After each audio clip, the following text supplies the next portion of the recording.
आज हम motion in straight line chapter का एक बहुत ही इम्पोर्टेंट चीजें डिस्कस करने वाले हैं, जिसमें आपको समझना है कि इसके प्रीवियस वीडियो में हमने बात किया था about uniform motion, non uniform motion, introduction part. ठीक है, उसी को थोड़ा डिटेल में पढ़ेंगे।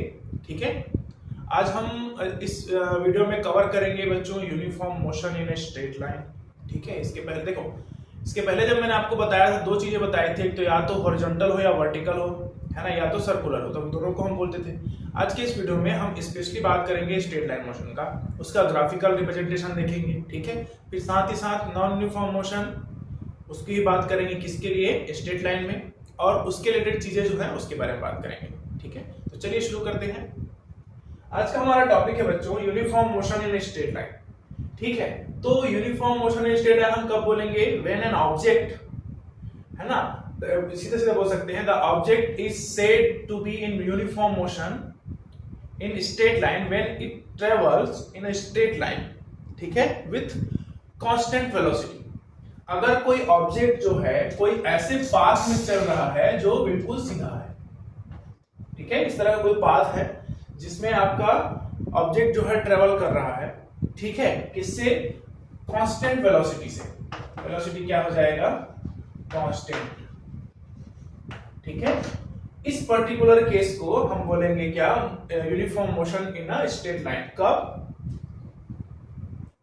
जब वो जो डिस्प्लेसमेंट हो रहा है ना, वो कितना हो, चाहे वो छोटा हो चाहे बड़ा हो, है ना। कभी कभी ऐसा होता है कि हम जो है कहीं रोड पे जाते हैं तो हर रोड पे कहीं कहीं पे कोई टर्न आता है, तो जहां जहां पे टर्न आएगा ना, वहां पर वेलोसिटी जो है वो चेंज हो जाएगा बच्चों, वहां पर वेलोसिटी कांस्टेंट नहीं रहेगा।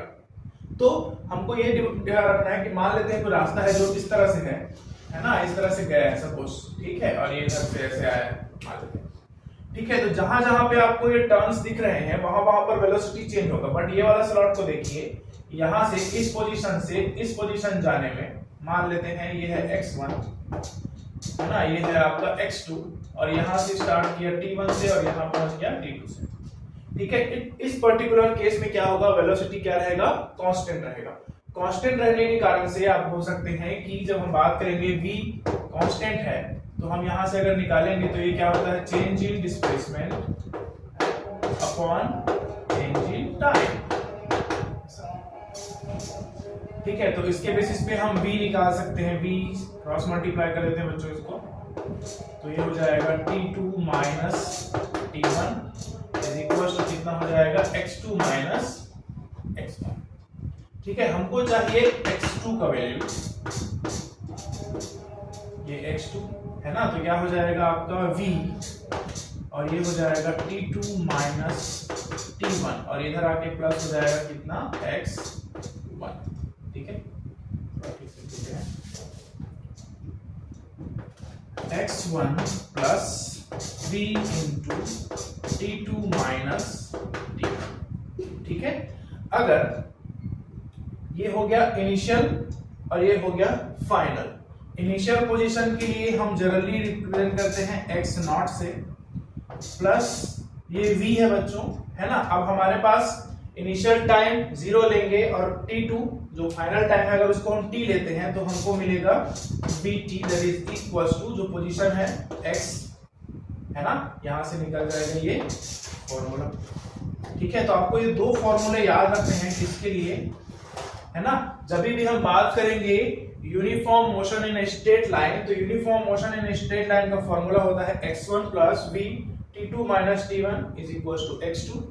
जब पोजीशन फाइंड करना रहेगा हमको किसी पर्टिकुलर टाइम पे, तब हम निकाल सकते हैं यहां से, और नहीं तो हमको x is equals to x naught plus v निकल आएगा। ठीक है, इसको जो है ना, यहाँ पर देखिए जो भी आपको दिख रहा है यहाँ पर, ये कैसा इक्वेशन है बच्चों, लीनियर इक्वेशन। ठीक है, और लीनियर इक्वेशन का प्रॉपर्टी क्या होता है, लीनियर इक्वेशन जो है उसका ग्राफ जो है बनता है क्या, स्ट्रेट लाइन। ठीक है, तो चलिए अब हम बात करेंगे graphical representation of uniform motion in straight line. ठीक है, इसको नोट कीजिए, याद रखेंगे इसको। इसमें याद रखेंगे बच्चों, जब तक चेंज नहीं होगा वेलोसिटी तभी तक हम उसको uniform motion in straight line बोलेंगे। जैसे वेलोसिटी चेंज होगा वो गड़बड़ हो जाएगा। ठीक है। चलिए बच्चों, अब हम बात करेंगे अबाउट यूनिफॉर्म मोशन का जो ग्राफिकल रिप्रेजेंटेशन है उसके बेसिस पे। ठीक है, यूनिफॉर्म मोशन का इक्वेशन क्या निकाले थे? x naught plus vt is equal to x, ये होता है उसका इक्वेशन। ठीक है, कितना डिस्प्लेसमेंट हुआ उसको हम इस इक्वेशन से फाइंड आउट कर सकते हैं जब वेलोसिटी क्या हो, कांस्टेंट हो। ठीक है, तो इसके लिए हम पहला ग्राफ देखते हैं, that is position time graph. Position time graph. ठीक है, देखिए ये जो है वो लीनियर इक्वेशन है बच्चों, इसी कारण से इसका जो ग्राफ बनता है वो कैसे बनेगा? स्ट्रेट लाइन बनता है। ठीक है, तो इसमें हम पोजीशन टाइम ग्राफ में हम, ये हो गया हमारा y एक्सिस और ये हो गया हमारा x एक्सिस। x एक्सिस में हम हमेशा किसको रिप्रेजेंट करेंगे? टाइम को। ठीक है, और इसमें हम रिप्रेजेंट कर रहे हैं किसको? पोजीशन को। पोजीशन, ठीक है, इसको हम x से रिप्रेजेंट करते हैं और इसको स्मॉल t से। xt ग्राफ भी बोला जाता है। तो जब भी यूनिफॉर्म मोशन होगा बच्चों, इसका जो ग्राफ बनेगा वो बनेगा क्या? Straight line. ठीक है, यहां से अगर मैं एक परपेंडिकुलर ड्रॉ कर देता हूं यहां पर। ठीक है, तो इसको ले लेते हैं O, इसको ले लेते हैं A और इसको ले लेते हैं B। ठीक है, और यहां पर एंगल बन जाएगा कितना? थीटा। ठीक है, तो हमारा जो इक्वेशन था वो क्या था? V is equal to x2 minus x1 divided by t2 minus t1, ये था। तो ये था हमारा वेलोसिटी का क्या? एक्सप्रेशन। ठीक है, अब इसके अकॉर्डिंग हम देखेंगे तो ये हो गया इनिशियल पोजीशन बच्चों और ये हो गया फाइनल पोजीशन।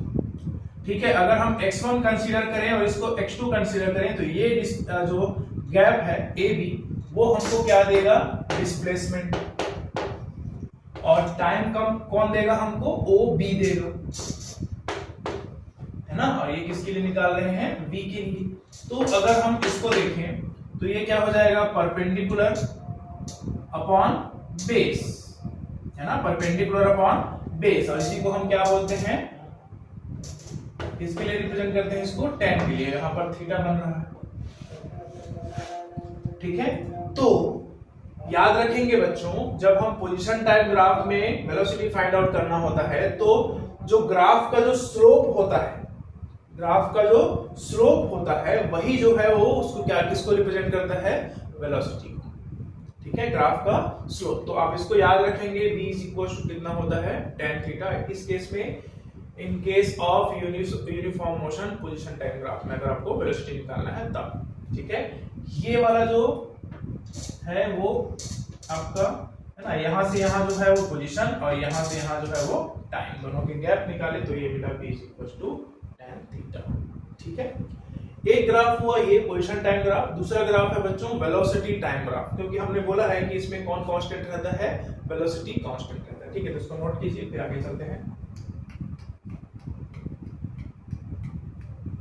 चलिए बच्चों, अब हम बात करते हैं अबाउट वेलोसिटी टाइम ग्राफ का। ठीक है, वेलोसिटी टाइम ग्राफ एक ऐसा ग्राफ है जो वेलोसिटी और टाइम के रिलेशन को शो करता है।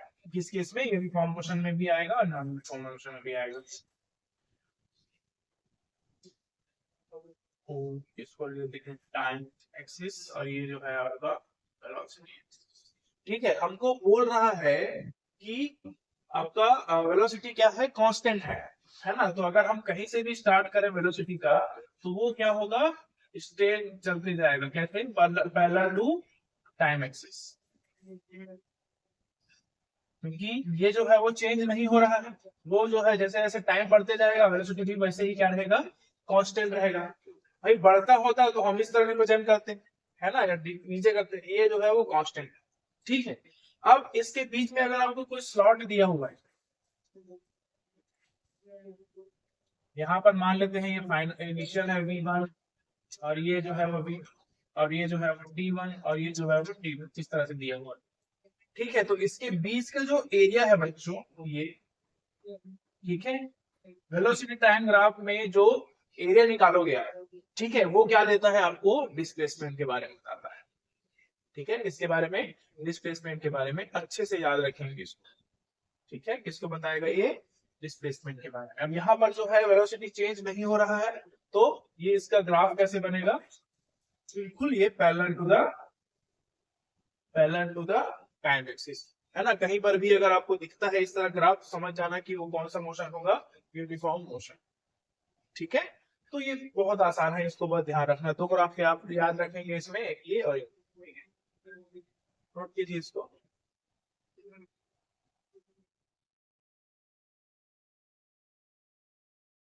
चलिए बच्चों, अब थोड़ा सा बात कर लेते हैं about variable motion in straight line. ठीक है, एक्सेलरेटेड मोशन बोलते हैं। ठीक है, तो हम किसी ऑब्जेक्ट को ये बोलेंगे कि कोई ऑब्जेक्ट जो है वो क्या हो रहा हो, इक्वल, मतलब एक स्ट्रेट लाइन में क्या कर रहा हो, ट्रेवल कर रहा हो, बट उसका वेलोसिटी जो है वो क्या हो, कांस्टेंट ना।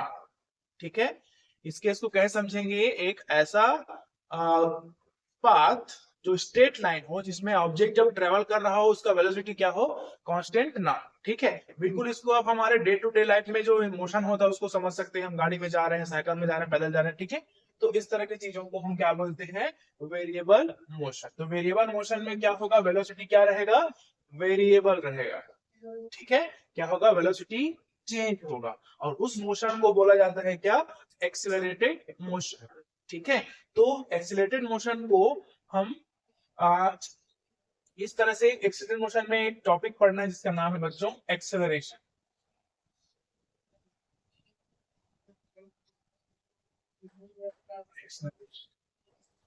ठीक है, एक्सेलरेशन किसको बोलेंगे, ठीक है, इसको बोला जाता है the rate of change in velocity, the rate of change in velocity, वेग में परिवर्तन की दर को त्वरण बोला जाता है। ठीक है, तो इसको हम रिप्रेजेंट करते हैं स्मॉल a से। ये क्या होता है, चेंज इन वेलोसिटी की बात कर रहा है ना, तो ये हो जाएगा v2 minus v1 divided by, या चेंज इन टाइम लिख सकते हैं v2 माइनस t1। ठीक है, ये हमारा एक्सेलरेशन का फॉर्मूला। ठीक है, एक्सेलरेशन का यूनिट क्या होता है, मीटर पर सेकंड स्क्वायर होगा बच्चों। ठीक है, याद रखेंगे एक्सेलरेशन जो है वो क्या है, वेक्टर क्वांटिटी है, वेक्टर क्वांटिटी। ठीक है, अब वेक्टर क्वांटिटी होने के कारण से इसका डायरेक्शन होगा। ठीक है, वैसी बात है।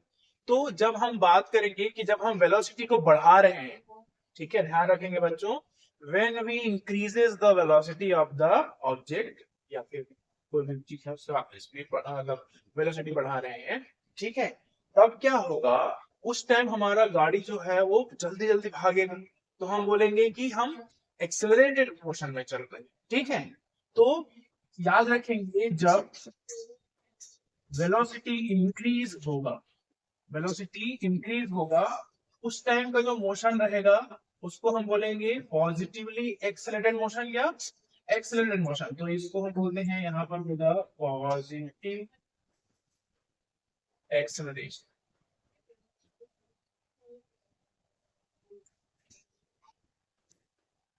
ठीक है, जब वेलोसिटी इंक्रीज होगा तब क्या होगा, पॉजिटिव एक्सेलरेशन, और जब वेलोसिटी डिक्रीज होगा तो उसको हम बोलते हैं नेगेटिव एक्सेलरेशन।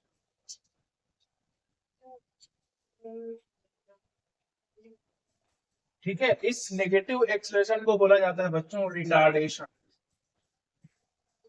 रिटार्डेशन। ठीक है ना, जब ऑब्जेक्ट का वेलोसिटी हम बढ़ा रखे, ठीक है, स्पीड बढ़ा दिए तो पॉजिटिव एक्सेलरेशन होगा, है ना, और इस केस में क्या होगा, नेगेटिव एक्सेलरेशन। ठीक है, इसका मतलब ये हुआ कि अगर मैं इस डायरेक्शन में जा रहा हूं और अपने गाड़ी का स्पीड बढ़ा दिया तो वेलोसिटी और एक्सेलरेशन दोनों का डायरेक्शन क्या हो जाएगा, सेम। बट अगर मैं गाड़ी को स्पीड को कम कर देता हूं, है ना, कम करूंगा, जाहिर सी बात है वेलोसिटी तो इसी डायरेक्शन में यहाँ होगा क्योंकि गाड़ी धीरे जा रहा है, लेकिन डायरेक्शन ऑफ एक्सेलरेशन क्या हो जाएगा, पीछे की तरफ रखने लगे। That is called negative acceleration या रिटार्डेशन। ठीक है, इसको इसी तरह से एक और होता है बच्चों जिसको हम बोलते हैं एक्सेलरेशन ड्यू टू ग्रेविटी। जब हम किसी ऑब्जेक्ट को ऊपर से नीचे छोड़ते हैं, ठीक है, ऊपर से नीचे गिर छोड़ते हैं तो उसका वेलोसिटी जो है वो कंटिन्यूसली क्या होते जाता है, इंक्रीज होते जाता है। ठीक है, वेलोसिटी इंक्रीज होने के कारण से जो एक्सेलरेशन आता है ना, उसको हम बोलते हैं एक्सेलरेशन ड्यू टू ग्रेविटी, उसको पॉजिटिव एक्सेलरेशन बोल सकते हैं। ठीक है, बिल्कुल उसी तरह से जब हम किसी ऑब्जेक्ट को नीचे से ऊपर फेंकते हैं तो उसका स्पीड कम होते जाता है। स्पीड कम हो रहा है मतलब वेलोसिटी भी क्या होगा, चेंज होगा, कम होगा। ठीक है, और वेलोसिटी अगर चेंज हो रहा है इसका मतलब है वहां पर भी एक्सेलरेशन मिलेगा अपोजिट डायरेक्शन में, जिसको हम बोलते हैं रिटार्डेशन या नेगेटिव ग्रेविटेशनल एक्सेलरेशन, जिसका वैल्यू होता है पॉजिटिव रहेगा तो 9.8 मीटर पर सेकंड स्क्वायर, नेगेटिव रहेगा तो -9.8 मीटर पर सेकंड स्क्वायर। ठीक है, तो इतने को आपको याद रखना है। तो एक्सेलरेशन क्या होगा, change in velocity per unit time is known as acceleration. It is a vector quantity. इसका SI यूनिट क्या होता है, मीटर पर सेकंड स्क्वायर। ये SI भी बोल सकते हैं, सीजीएस में जाएंगे तो क्या हो जाएगा, सेंटीमीटर पर सेकंड स्क्वायर। ये कितने होगा, सीजीएस। ठीक है, एक्सेलरेशन ड्यू टू ग्रेविटी को हम आगे भी चीज चर्चा करेंगे। वेलोसिटी जब इंक्रीज होगा तो पॉजिटिव एक्सेलरेशन, वेलोसिटी डिक्रीज होगा तो negative acceleration, is called retardation. ठीक है, नोट कीजिए इसको। चलिए बच्चों, अब हम बात कर लेते हैं अबाउट टाइप्स ऑफ एक्सेलरेशन का।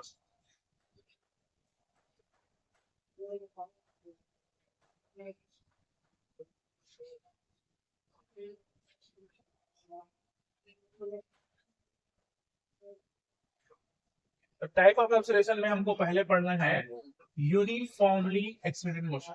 Uniform acceleration,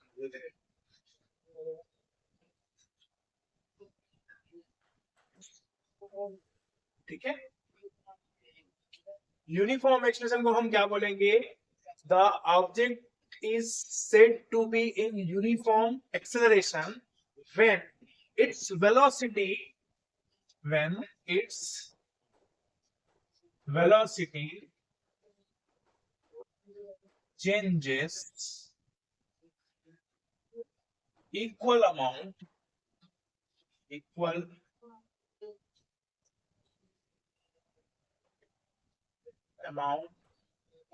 in equal interval of time। ठीक है, इसमें आपको याद रखना है कौन से केस में हम ये बोलेंगे कि यूनिफॉर्म एक्सेलरेशन हो रहा है। उस पर्टिकुलर केस में जब वेलोसिटी चेंज तो होगा, वेलोसिटी चेंज तो होगा, पर हर एक स्लॉट में, हर एक उस इक्वल टाइम स्लॉट में उसका चेंज जो है वो क्या रहेगा, कांस्टेंट रहेगा। ठीक है ना। जैसे मान लेते हैं ये कुछ है तो यहाँ पर हमने 2-3 स्लॉट बांट लिए, इसको T1 ले लिए, इसको T2 ले लिए, सभी सभी इक्वल। ठीक है, अब इसमें जो चेंजेस हो रहा है यहाँ से यहाँ वेलोसिटी, यहाँ से यहाँ मान लेते हैं यहाँ से यहाँ भी 5 मीटर पर सेकंड का चेंज हुआ, यहाँ भी 5 मीटर पर सेकंड का चेंज हुआ, यहाँ भी 5 मीटर पर सेकंड का चेंज हुआ। ये कम ज्यादा हो सकता है, बस हमको ये याद रखना है कि velocity changes equal in equal interval of time, तभी हम क्या बोलेंगे, उसको यूनिफॉर्म एक्सेलरेशन बोलेंगे। ठीक है, इसी का दूसरा टाइप होता है नॉन यूनिफॉर्म एक्सेलरेशन या वेरिएबल एक्सेलरेशन बोलते हैं, वेरिएबल एक्सेलरेशन।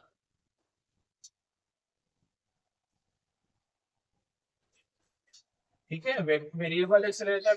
ठीक है, इसमें क्या होगा, the object is said to be in variable acceleration when its velocity changes unequal amount, है ना, velocity changes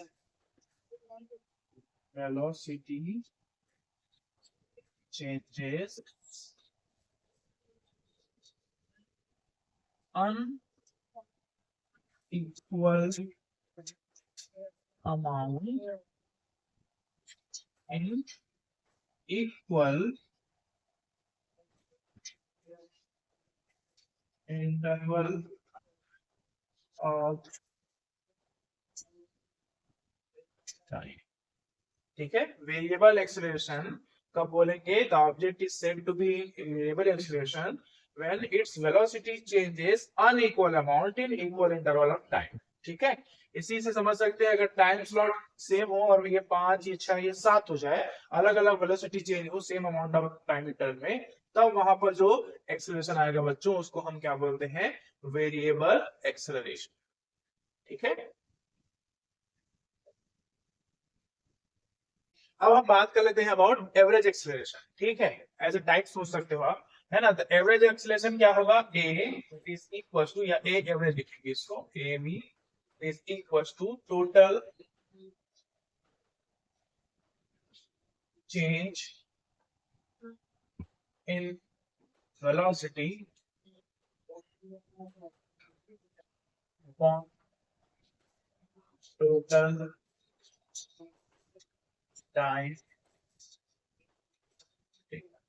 ठीक है ना? तो ये होगा आपका a average is equal to, ये हो जाएगा V2 minus V1 divided by T2 minus T1। यानी कि हम ये लिख सकते हैं delta V by delta T। ठीक है, एवरेज में क्या होगा? Total change in velocity upon total time taken. ठीक है, इसी तरह से एक और एक्सेलरेशन होता है बच्चों जिसको हम बोलते हैं इंस्टेंटेनियस एक्सेलरेशन। ठीक है, ये लार्ज चेंज को बताएगा। इंस्टेंटेनियस में क्या होता है? पर्टिकुलर टाइम में देखेंगे। इंस्टेंटेनियस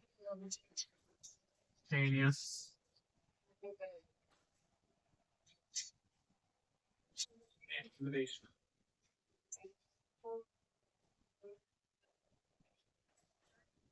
इंस्टेंटेनियस एक्सेलरेशन की जब हम बात करेंगे तो इसको हम किधर से लिख सकते हैं? D v by t. ठीक है, acceleration at particular instant of time, जब हम उसको ऑब्जर्व करेंगे तो उसको बोलते हैं इंस्टेंटेनियस एक्सेलरेशन। ठीक है, इसको याद रखेंगे बच्चों, इस तरह से लिख सकते हैं d by d x, sorry d by d t. ठीक है, ये v के लिए हम क्या लिखते थे? D x by d t भी लिखते थे। ठीक है, तो मैं यहाँ पे लिख रहा हूँ, तो अगर उसको इनटू करेंगे तो ये हो जाएगा d square x by d t square. ये होगा एक्सेलरेशन। ठीक है, अगर हमको क्या दिया हुआ हो? वेलोसिटी दिया हो और उस पर्टिकुलर टाइम पे एक्सप्रेशन पूछे तो हम इस फॉर्मूले से निकालेंगे। और अगर हमको क्या दिया हो? डिस्टेंस सॉरी डिस्प्लेसमेंट दिया हो, उसके बाद हमको पर्टिकुलर टाइम पे एक्सप्रेशन पूछे तो हम इस फॉर्मूले का उपयोग करेंगे। यहाँ पर स्क्वायर लगा है बच्चों, इसको हमने जिक्र नहीं किया था, इसको बोला जाता है डबल डिफरेंशिएशन। क्या बोला जाता है? Double differentiation. ठीक है, एक एग्जांपल देके समझते हैं। मान लेते हैं हमको पोजीशन दिया हुआ है इस तरह से, 5 t square plus 3t minus 2, ऐसा एक्सप्रेशन दिया हुआ है किसमें? मीटर्स में। ठीक है, हमको बोला कि वेलोसिटी क्या होगा एट 3 सेकेंड एंड एक्सेलरेशन क्या होगा एट 3 सेकेंड्स। ठीक है, हमको 3 सेकेंड में उसका वेलोसिटी फाइंड करना है और एक्सेलरेशन भी। तो वेलोसिटी फाइंड करने के लिए हम लगाएंगे v is equal to d x by d t लगाएंगे, इसका डिफरेंशिएशन करेंगे, ये हो जाएगा 5t square plus 3t minus 2। ठीक है, तो ये 2 सामने आएगा तो 5 2 जा हो जाएगा 10 और ये हो जाएगा t, यहाँ पर पावर में 1 है, आ जाएगा वो, है ना? तो यहाँ पर बचेगा मात्र 3। अब v निकल गया ये, अब v एट 3 सेकेंड, तो यहाँ पर निकालेंगे t की जगह कितना रखेंगे? 3 रखेंगे, तो 10 into 3 plus 3 equal to 33 metre per second निकल जाएगा। इसमें इस पर्टिकुलर गिवन डिस्प्लेसमेंट के लिए कितने टाइम पे 3 सेकंड में कितना स्पीड से चल रहा है और कितना वेलोसिटी चल रहा होगा? 33 मीटर पर सेकंड। ठीक है, इसी तरह से एक्सेलरेशन निकालेंगे बच्चों। तो एक्सेलरेशन में हमको पता है हम क्या लिख सकते हैं? टी बाय डी टी, है ना। अब हम क्या लिखते हैं, वेलोसिटी को लिखते हैं डीवी बाई डी टी, है ना। तो v का वैल्यू कितना निकला हुआ है यहाँ पर, 10t प्लस 10t प्लस, ऐसे लिख सकते हैं, है ना। ये v का वैल्यू है ना। एक्सप्रेशन को हम कैसे लिखते हैं, a is equals to dv by dt। हमने यहाँ से v निकाला हुआ है, v को रख दिए यहाँ पर, ठीक है। तो ये क्या हो जाएगा, a, इसको करेंगे तो यहाँ पर आएगा मात्र 10 मीटर पर सेकंड स्क्वायर, ठीक है। मतलब ये हुआ कि यहाँ पर क्या है, आपका एक्सेलरेशन जो है वो एक ही एक्सेलरेशन से क्या कर रहा है, कंटिन्यूसली चल रहा है। कितना, 10 मीटर पर सेकंड स्क्वायर, ठीक है। ऐसा पॉसिबल नहीं है 10 मीटर पर सेकंड स्क्वायर, बट है ना, आप देख सकते हैं, ठीक, एक्सप्रेशन के अकॉर्डिंग से। तो इस तरह से हम निकाल सकते हैं। या अगर हमको सिर्फ और सिर्फ ये पूछता कि वेलोसिटी ना पूछ के सीधा क्या पूछता, एक्सेलरेशन, ये हमको एक्सप्रेशन दिया होता ऐसे, तो हम इसको कैसे निकालते, तो a is equals to double differentiation of x, और ये dt स्क्वायर हमारा फॉर्मूला बताया था मैंने। तो इसको करने के लिए पहले हमको d बाय dt करेंगे, और यहाँ पर हो जाएगा dx बाय dt, क्योंकि वेलोसिटी को हम, सॉरी यहाँ पे, हाँ ये सही, वेलोसिटी को हम dx बाय dt स्क्वायर में था ना, अलग अलग, ठीक है। तो ये d बाय dt करेंगे, इसको वैल्यू यहाँ पर कितना आया था, 10t प्लस 3, ऐसे करके भी इसको निकाल सकते हैं, 10 मीटर पर सेकेंड स्क्वायर, ठीक है। तो इस तरह से हम चीजों को कर सकते हैं, ठीक है। तो आज की इस वीडियो में हमने बात किया about acceleration, uniform motion in straight line, non uniform motion in straight line. इसके अगले वीडियो में बच्चों हम इक्वेशंस ऑफ मोशन के साथ साथ कुछ graphical representation of non uniform motion के बारे में डिस्कस करेंगे, ठीक है। आई होप आपको जो चीजें बात पढ़ाया हूँ समझ में आया हूँ, ठीक है। Thank you.